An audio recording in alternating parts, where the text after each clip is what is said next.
Monsieur Georges Fenech, ancien magistrat, ancien député. Bonjour Georges. Bonjour Elliot, bonjour à tous. Bien sûr. Alexandre Devecchio, Bonjour, Elliot. rédacteur en chef des pages D et débat du Figaro. Tout à fait. Monsieur le rédacteur en chef, bonjour. C'est un plaisir. Je vous ai écouté ce matin dans la matinale d'Europe 1 d'Alexis de la Fléchère. Vous avez parlé de l'islamo-gauchisme. On en parlera dans cette émission.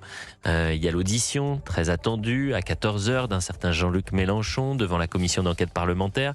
Vous dites qu'il ne faut pas s'arrêter que sur Jean-Luc Mélenchon. Il y a les écolos aussi. Qui cache la forêt, Jean-Luc. Oui, rouge à l'intérieur, vert à l'extérieur. Exactement, oui, les écolos ne valent pas mieux.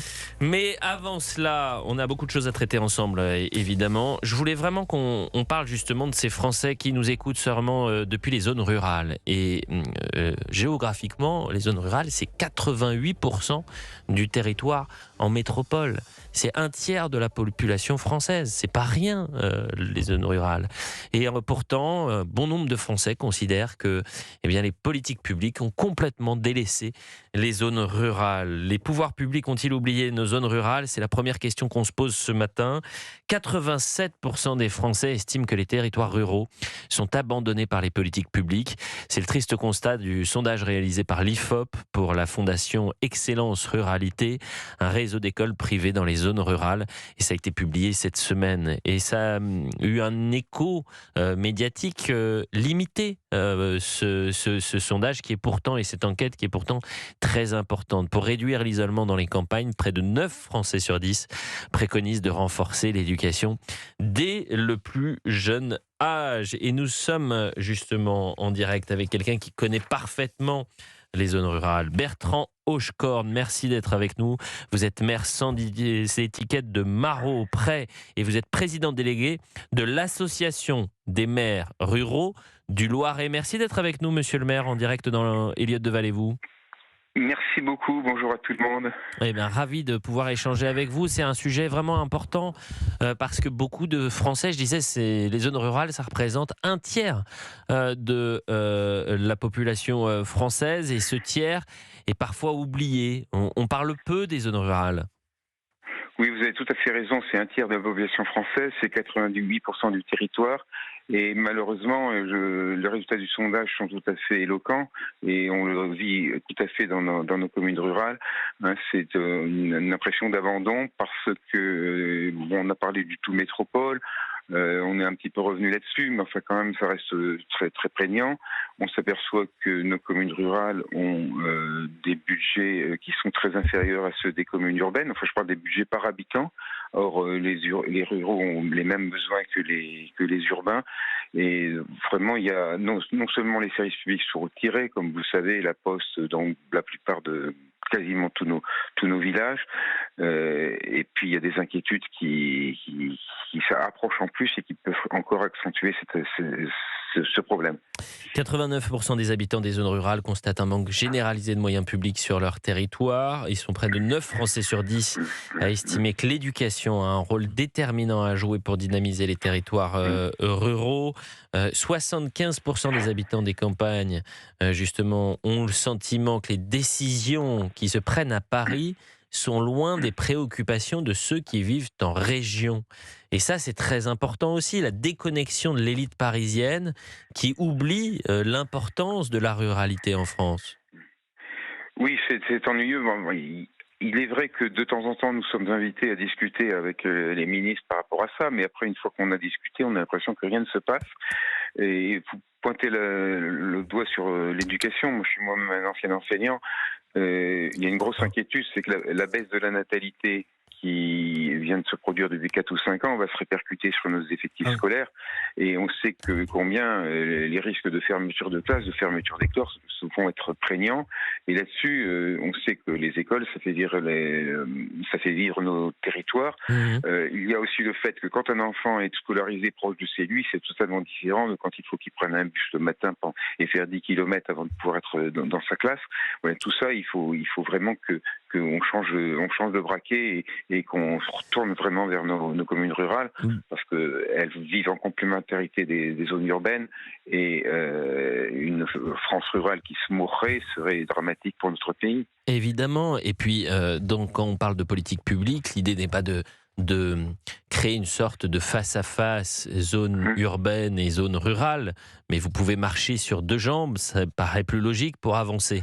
C'est-à-dire que quand vous investissez dans la métropole, vous pouvez aussi, dans les zones urbaines, vous pouvez aussi investir dans les zones rurales. Vous êtes un maire d'une commune, la commune de Marot-Auprès. C'est une commune de combien d'habitants ? C'est 1700 habitants. Donc 1700. Voilà. Et par exemple, parce que vous avez parlé d'une poste, dans votre ville, il y a une poste, par exemple ? Elle a été perdue il y a 15 ans déjà, donc moi j'ai remplacé par une agence postale. Alors ça permet que ça fait un service public que nous on rend, mais alors évidemment ça, même si on a une petite indemnité, ça a un coût, mais c'est vraiment important. C'est les gens viennent du coup à la mairie pour avoir un contact humain en plus des services. Et tout ça c'est très important. Autre question, Monsieur le maire, vous avez par exemple, parce que il y a évidemment le service public, mais puis après il y a les services du quotidien. Par exemple, vous avez un médecin dans votre commune, un médecin généraliste ? Malheureusement, le dernier médecin généraliste s'est arrêté il y a 6 mois, et donc je n'en ai plus. Alors on a une maison de santé qui n'est pas très loin, qui a quelques kilomètres, mais déjà, il refuse du monde. Moi-même, je n'ai pas pu vous dire franchement être patient là. Et donc, les habitants de ma commune nouveau n'arrivent pas à trouver de médecin. Ça devient dramatique. Affolant. C'est dramatique. Mais vous avez raison de dire que c'est dramatique. Autre question vraiment très concrète. Est-ce que vous avez une école publique dans votre commune ? Oui, j'ai une école publique. Moi, j'ai eu la chance de pouvoir avoir une école publique encore avec. Il y a eu un bon dynamisme scolaire. Oui, mais c'est une école primaire, c'est un collège, un lycée ? Non, on a à la fois l'école maternelle et l'école élémentaire. Donc, on a les 8 niveaux de l'enseignement scolaire public des écoles primaires. Donc, et pour le collège et le lycée, vous avez besoin, quand vous habitez dans votre commune, vous avez besoin de faire collège, c'est à 5 km, et donc il y a un ramage scolaire encore là, ça à peu près. Pour le lycée, par contre, c'est très embêtant parce qu'il y a 15 km. Les enfants doivent partir à 7h30 du matin, rentrer à 7h30 du soir. Et moi-même, j'étais prof, je me rends compte que pour une vie de lycéen, c'est pas satisfaisant.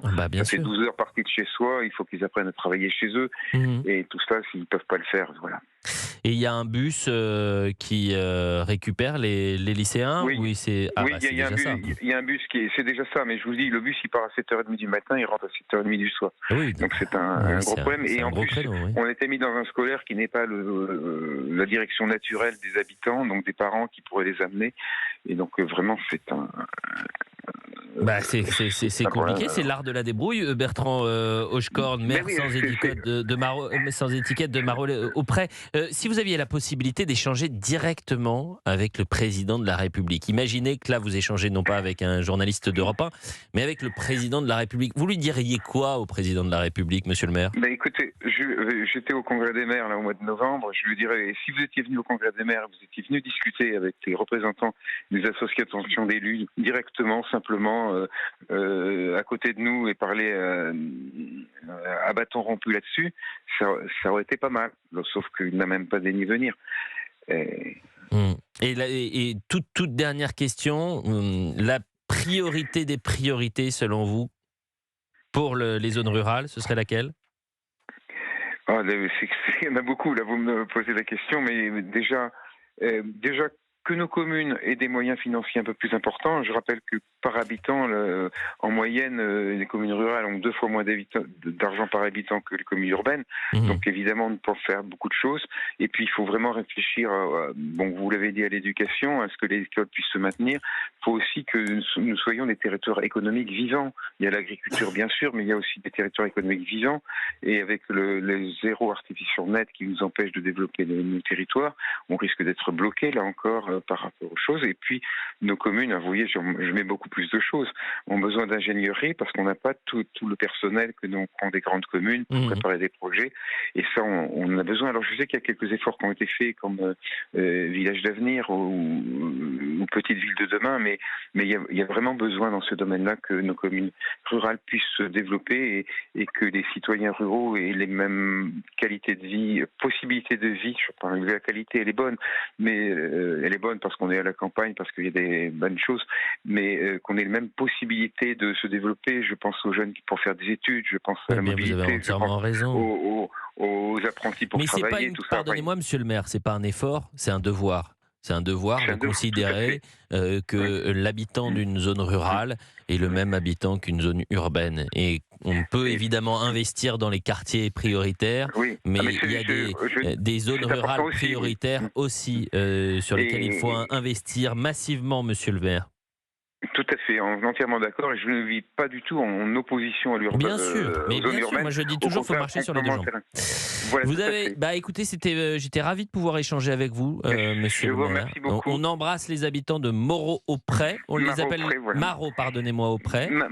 Marprésiens. Les Marprésiens et les Marprésiennes, peut-être qui nous écoutent ce matin. Merci beaucoup, monsieur le maire. Voilà. Eh bien, dans un instant, on sera avec des auditeurs et des auditrices, on sera avec Jeanne, puisqu'on continue de parler de ce sujet qui est essentiel. Les pouvoirs publics ont-ils oublié nos zones rurales? On en parlera notamment avec Alexandre Devecchio et Georges Fenech.